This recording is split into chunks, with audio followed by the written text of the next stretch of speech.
Nuwun para miyarsa, ngaturaken pambagyo kawilujengan. Mugi panjenengan sedaya dalasan kulawarga tansah manggih raharja. Sugeng pepanggihan malih kaliyan kula Slamet prasaja wonten ing acara waosan cariyos cekak. Wekdal menika sampun sumadya ngaturaken waosan cariyos kanthi irah-irahan Kaji Wurung. Seratanipun Nono Warnono ingkang kapacak wonten ing cerita cekak kalawarti Jaka Lodang nomer 50 tanggal 21 Mei 2000. Mugi atur waosan cariyos menika katampi kanthi renaning penggalih. Sugeng midhangetaken.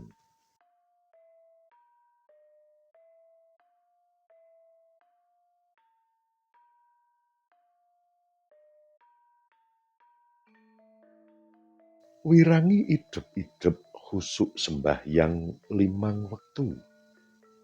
Sregep jamaah salat menyang Masjid Baitur Rahim. Macak santri menganggo kopiah kaji werna putih. Klambi takwa lan sarung ules padha. Pundak kesampiran sajadah gambar Ka'bah. Wong-wong jamaah masjid padha ngundang dheweke Pak Kaji. Senajan durung nate sambang ing kutha suci Mekah lan Madinah. Julukan kasebut ndadekake Wirangi pekewuh. Nadyan mengkono ing poncot atine kadang ngrasa bungah. Tiba kebeneran jer sebutan mau diwerdeni kadidene donga. Syukur tumus bisa ibadah haji temenan menyang tanah suci. Diundang kaji wola-wali atine Wirangi suwe-suwe tambah bombong. Lire semangat ibadah haji malih ditenani kadidene gegayuhan mirunggan.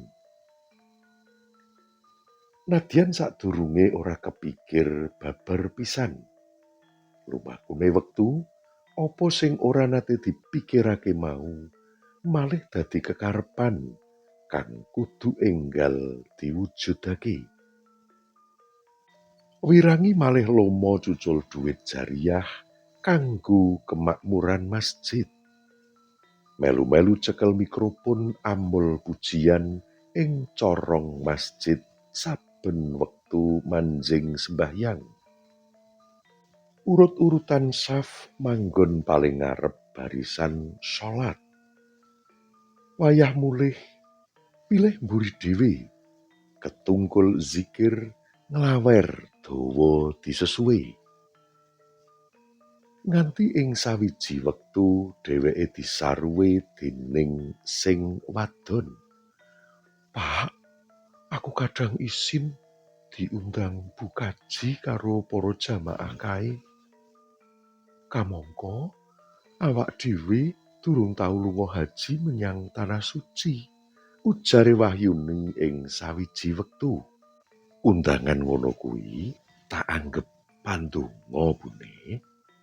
Sapa ngerti ana wali liwat. Dongane wong-wong kuwi diijabahi Gusti Allah." Pratelane Wirangi enteng. "Lah, aja ngono, Pak. Rumangsaku wong-wong kae pelecehan. Ngolok-olok awake dhewe. Kok malah jenengan ngladeni panyaruwene kanthi ulat peteng. Lehku ngladeni nggon ngendi, Bune?" Mojar semu pitakon api-api. "Genah, saploke diundang kaji, jenengan malih slogo." dadak sregep pujian, pamer melu nyumbang jariahan, ndawakake zikiran, kamangka dhisik ora clatune duwa. Wis to Bune, aja ndedawa ngrembug sebutan kaji. Sapa ngerti iki dalan pawitan saka Gusti Allah. Tembunge wirangi gelis mungkasi pirembugan. Jebul temenan, suwe-suwe batine wirangi ora tahan. Diundang kaji wolawali, atine dadi gureh, ora jenjem.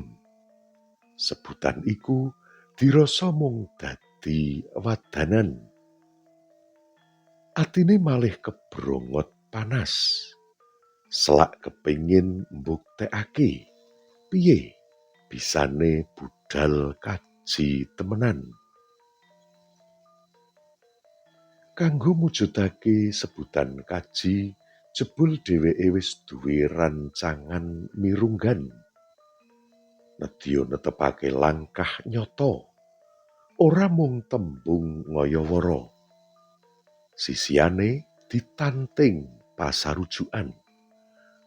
Bune, aku njaluk tetimbangan.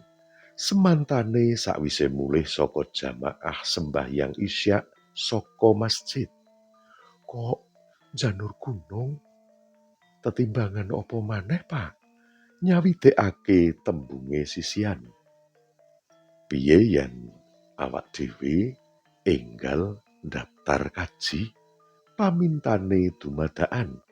Iki temenan apa guyon, Pak? Tumanduke kaget. Ya temenan to, Bune. Tumanggape wirangi serius. Njur, bondo saka ngendi, Pak? Anake dhewe wayah bondo kuliah. Ragat pendidikan saiki saya larang.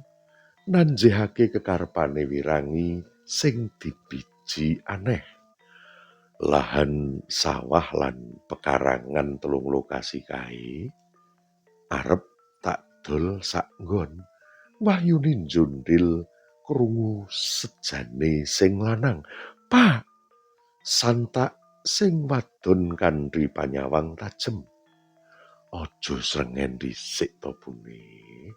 Pamenggak kanthi swara lirih.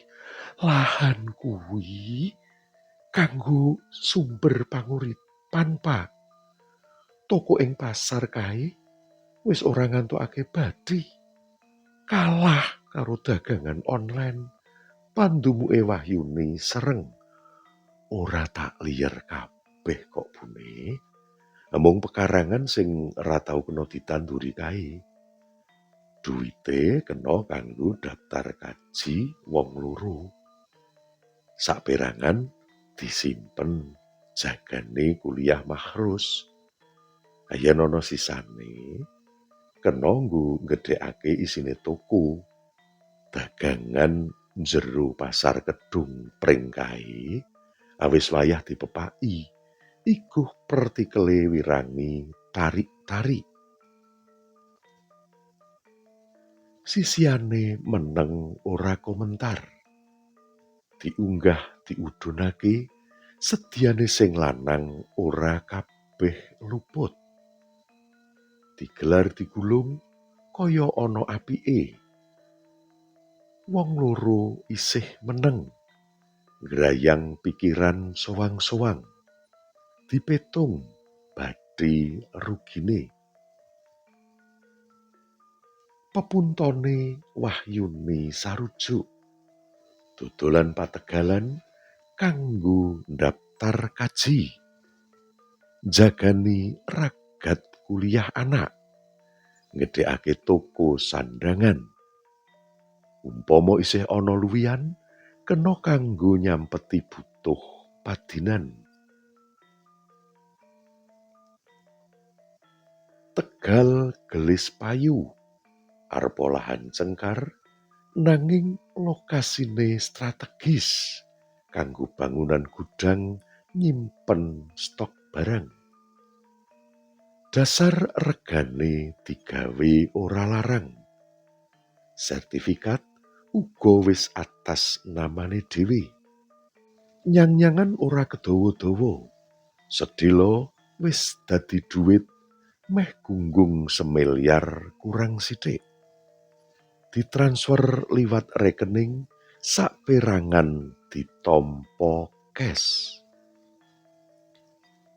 Dhisik dhewe ndaftar kaji lewat KBIHU sing promosine mencut ati. Milih kaji plus, ujare kaji furoda. Antuk jadwal langsung budal tahun iki. Tanpa diteliti, Biro Perjalanan Haji abal-abal opo asli. Ojo gampang percaya lho, Pak. Becike diteliti dhisik. Jaman saiki akeh travel awu-awu. Wahyune ngrasa rangu-rangu sak rampunge ndaftar. Kanca dhewe bune. Jaman dinas biyen nate sak kantor. Ibu pensiun, odo-odo adeg kelompok bimbingan haji. Kenalane wong pusat, clatune sing lanang ngiyakinake. Jaman saiki tetep kudu ngati-ati. Kadang ora petung kanca apa kulawarga. Wong ngapusi meratah ing ngendi-endi. Panduane semu wanti-wanti. Aja gampang sujana bune. Dosa kuwi. Tujuan ibadah becik aja dicampuri panyokrabawa sing ora-ora. Pamunggele wirangi gelis mungkasi pacelathon.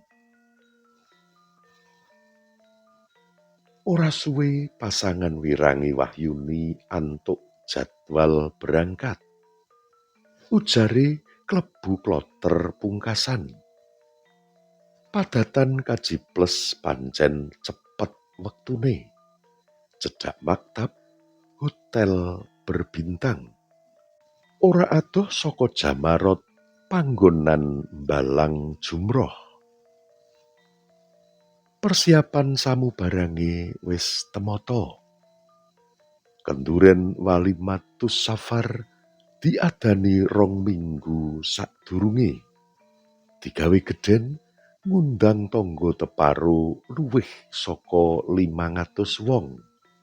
Klebu jamaah haji Masjid Ar-Rahman Kulon Omah. Berkate gedhe mirasa sing ngaji Kiai kondang. Ora mokal rampung syukuran akeh tamu. Tangga kanca mlebu metu. Disuguhi dahar, tamu mulih nampa jajan. Wong loro calon haji antuk sebutan anyar. Kaji Wahyu. Budal kaji krana sawah payu. Wirangi orang rewes. Jer kancane malah dijuluki kaji sokeh. Budal kaji krana disokong wong akeh. Ana maneh kaji Abidin. Budal kaji atas biaya dinas. Nyedak wektu budal atine wong loro ngrasa ora kepenak. Diantu-antu durung nampa tas maskapai penerbangan. Kamangka saka KBIHU liya wis nampa tas 5 dina kepungkur. Ora sranta gelis tilpun kantor wola-wali uga marang tepungane. Ora nyambung. Diparani langsung. Jebul kantor wis tutup, pengelolane ngilang pindah enggon. Genti nelpon konco nunggal daftar. Antuk wangsulan ngagetake. Kabeh kena apus. Travel awu-awu. Sak rombongan gagal budal. Sakloron lemes awake. Krasa kewirangan umpuk undung. Kadung bancaan gedhen ngentekake bondo ora sethithik. Dadak kena apus. Nanging suwe-suwe atine mupus.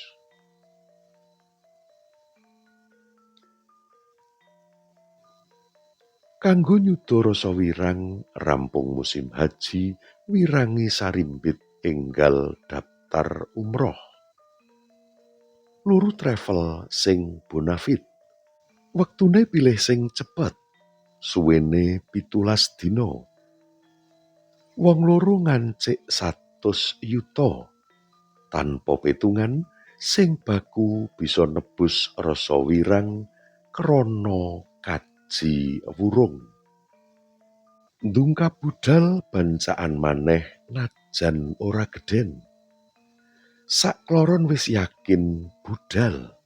Jer tas kanggo gawan ibadah umroh wis nampa. Paspor uga wis kecekel tangan. Nanging wirangi lan sisihane ngrasa ana sing ganjil maneh. Rikala promosi, budal antuk jemputan saka travel. Kasunyatane ora. Dadak ana kabar jamaah umroh rombongane ngumpul Jakarta. Berangkat saka Bandara Soekarno-Hatta. Sadurunge budal nginep dhisik ing salah siji hotel sing disediakake. Nadyan kanthi rasa gelo kepeksa nyepur menyang Jakarta. Nuju hotel sing disiapake keselak pengin tekan lokasi.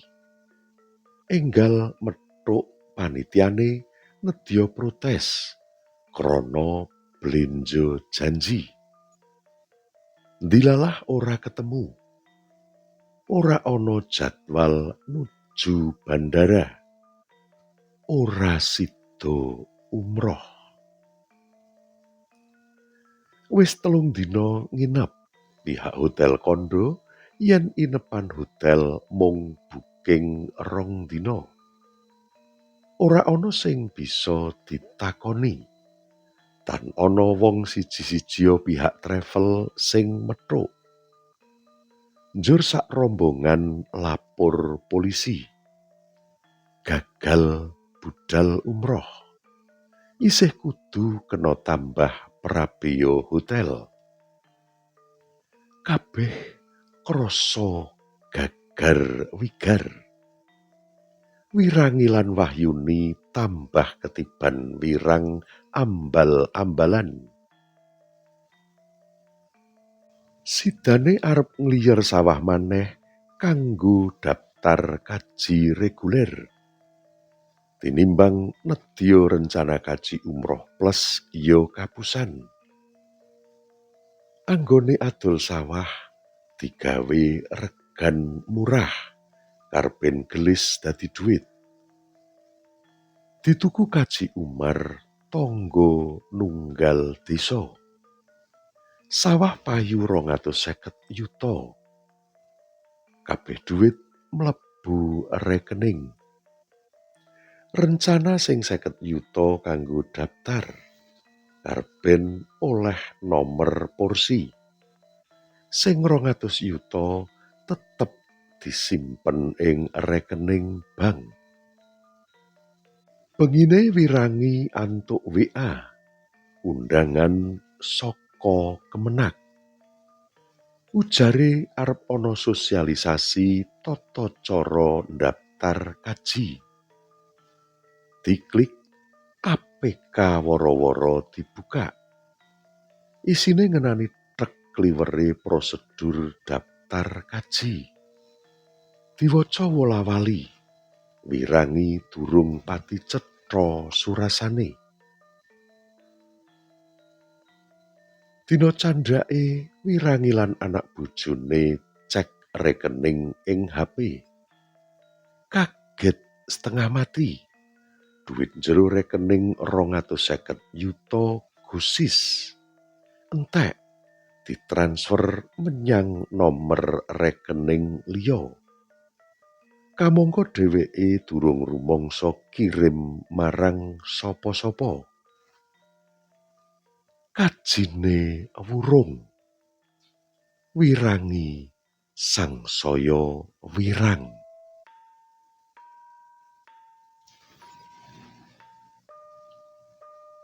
Mekaten menggah pungkasaning cariyos kanthi irah-irahan Kaji Wurung. Seratanipun Nono Warnono ingkang kapethik saking cerita cekak. Kalawarti Joko Ludang nomer 50 tanggal 21 Mei 2020. Mugi atur waosan cariyos menika saged dados panglipur sawetawis. Kula nyuwun gunging pangapunten awit sedaya kekirangan dalah kalepatan anggen kula ngaturaken waosan cariyos menika. Ing wasana kula nyuwun pamit ngantos pinanggih malih wonten ing waosan cariyos sanesipun. Mugi rahayu ingkang tansah pinanggih. Nuwun, nuwun, matur nuwun.